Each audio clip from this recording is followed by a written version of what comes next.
From its monumental pyramids, intricate tombs, and advanced knowledge of mathematics and astronomy, to ancient stories of Stargate portals, the grandeur of ancient Egypt has inspired fascination worldwide and has formed the cornerstone of civilization as we know it. But in the realm of alternative history and fringe theories, some have posed a question that has tantalized the imagination. Did the Egyptians ever reach America? And are there Egyptian findings in the Grand Canyon that could point to transoceanic contact thousands of years ago? Join us as we delve into all of that in detail. This question, as intriguing as it may be, has been discussed under the scope of myth, pseudoscience, and modern archaeology. There are people who entertain the idea that a group of ancient Egyptians once thrived in an underground city that was found in a forbidden zone in the Grand Canyon. However, mainstream scholars and archaeologists continue to oppose these claims, claiming there is no solid proof. To know who to trust, let's look at some data. It all started in 1909 when purported Smithsonian Institution explorer G.E. Kincaid discovered strange caverns during an expedition directed by Smithsonian anthropologist S.A. Jordan. The entrance to the cavern was nearly inaccessible, but Kincaid was able to get in to make an incredible discovery. He found an underground city in the caves, which radiated out from a center cavern, like spokes on a wheel. On top of that, this underground city was full of artifacts, including statues, copper weapons, and even granaries full of sand. Additionally, and most astonishingly, Kincaid found mummies. But that's not the only shocking thing he discovered. With the size of this city, Kincaid estimated that more than 50,000 people could live inside it comfortably for decades, without anyone ever suspecting that they were there. However, the most surprising thing Kincaid noticed was that the artifacts didn't match up to anything in the known record. Rather than appearing to be of Native American origin, as one might expect, the objects had distinct Egyptian designs. Following this discovery, these findings were published in the Arizona Gazette on April 5, 1909. As expected, the published story caused a huge sensation, with some people acknowledging the possibility of the findings to be true, while others handled this mind-blowing information with skepticism. But that was not all. The article went on to describe the involvement of Professor S.A. Jordan, who allegedly worked with the Smithsonian to explore the cave and decipher its hieroglyphic inscriptions. According to the report, the findings were so incredible that they had been kept secret until the excavation could be properly documented. The idea of an ancient Egyptian colony in America quickly caught the public's imagination, soliciting emotions that challenged the status quo. While some people waited for answers, others decided to get them on their own. Although this remote area of the Grand Canyon makes for perilous traveling, expeditions by private collectors and academics went forward. The site of Kincaid's discovery was roughly 42 miles away from El Tovar Crystal Canyon, and the Arizona Gazette article noted that the cavern's entrance was 1,500 feet down a sheer cliff. With all the attention this discovery was getting, could it have been a hoax? Despite the allure of this story, there are several red flags that indicate it was likely a fabrication. First and foremost, there is no evidence of a G.E. Kincaid or Professor S.A. Jordan ever existing, let alone working for the Smithsonian. Furthermore, the Smithsonian Institution has publicly denied any involvement in such an expedition, and no official records of this alleged discovery exist in their archives. On top of that, the Arizona Gazette article itself is often cited as a major reason why this story is considered a hoax by many. This is because the paper was a relatively small and localized publication, and there were no follow-up reports or investigations by more reputable media outlets, which you would expect if such a groundbreaking discovery had occurred, unless someone intended to cover it up. It's also worth noting that this story appeared during an era when sensationalist journalism was on the rise, and newspapers were frequently publishing crazy tales to attract readers. Is it possible that the Smithsonian, in collaboration with the government, is trying the best it can to control the spread of this narrative to avoid challenging the status quo? Well, despite the lack of evidence, the legend of Egyptian findings in the Grand Canyon has persisted.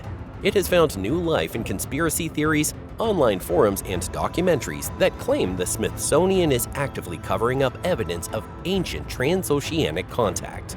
Some conspiracy theorists argue that the Smithsonian Institution has purposely wiped Kincaid and Jordan from their records and actively destroyed artifacts that don't agree with the status quo story of human history.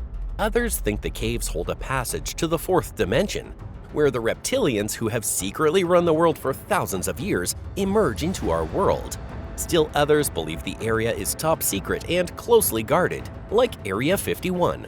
That said, is this series of caverns proof of a long-lost, possibly Egyptian civilization that the Smithsonian is simply covering up? Or is it a passageway into this dimension for our reptilian overlords? Any of those could be true.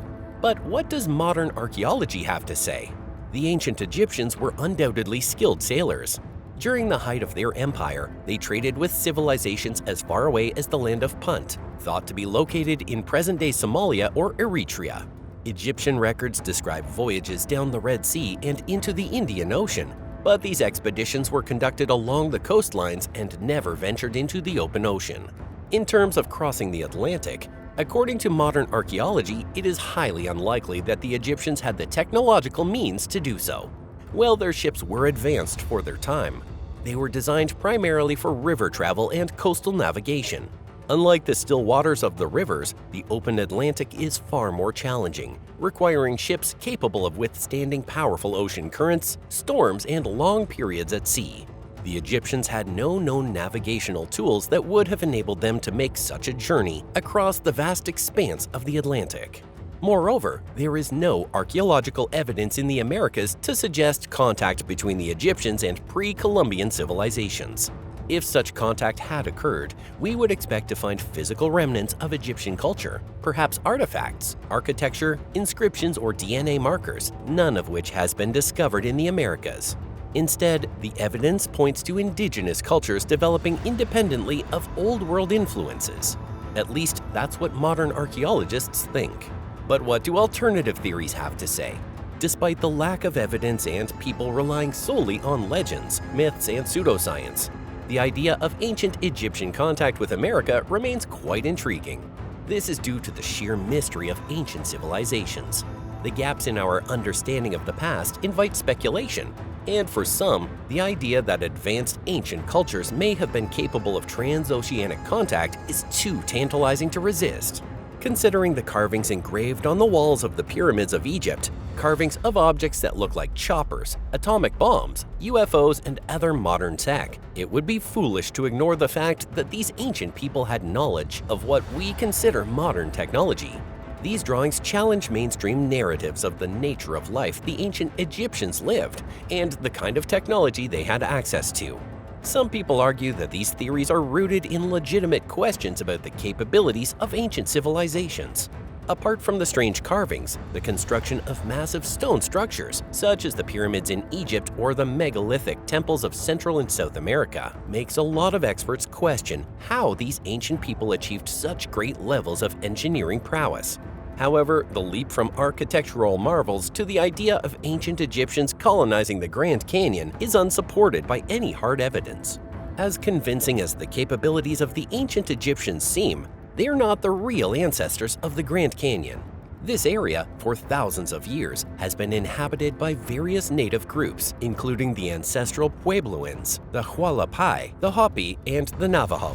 These cultures have left behind a mountain of archaeological records, such as cliff dwellings, petroglyphs, and pottery. These artifacts found in the Grand Canyon are directly linked to Native American traditions and bear no resemblance to Egyptian artifacts, according to modern archaeology. If we choose to focus on speculative stories of ancient Egyptian contact, we risk not giving enough credit to the region's indigenous peoples and their remarkable contributions to the archaeological record. Be that as it may, the thought of the ancient underground city with the undeniable evidence of Egyptian presence remains quite compelling. While the Arizona Gazette article of 1909 planted thoughts in people's heads, without any solid evidence as required by modern archaeologists, no conclusion can be made regarding Native American ancestors' contact with the people of ancient Egypt. That said, the story of ancient Egyptians dwelling in the Grand Canyon will remain popular in myths, online articles, and conspiracy theories. Without hard evidence or testimony from someone directly involved in an expedition of the underground city, someone like Kincaid, the existence of ancient Egyptians in the Native Americans' ancestral home will forever remain a myth. But could it be possible that the Smithsonian Institution intentionally erased the names of Kincaid and S.A. Jordan as a strategic approach to hide the truth from the general public and divert the attention of the people from the site? Conspiracy theorist John Rhodes claims to know the exact location of the caverns. According to him, the site is guarded today by a lone soldier carrying an M16, and that the caverns are a museum for civilization's shadowy elites.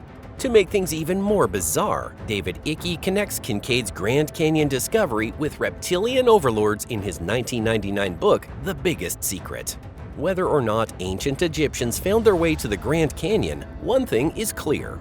There is no access to evidence supporting that, and if there is, it is only accessible to the elite.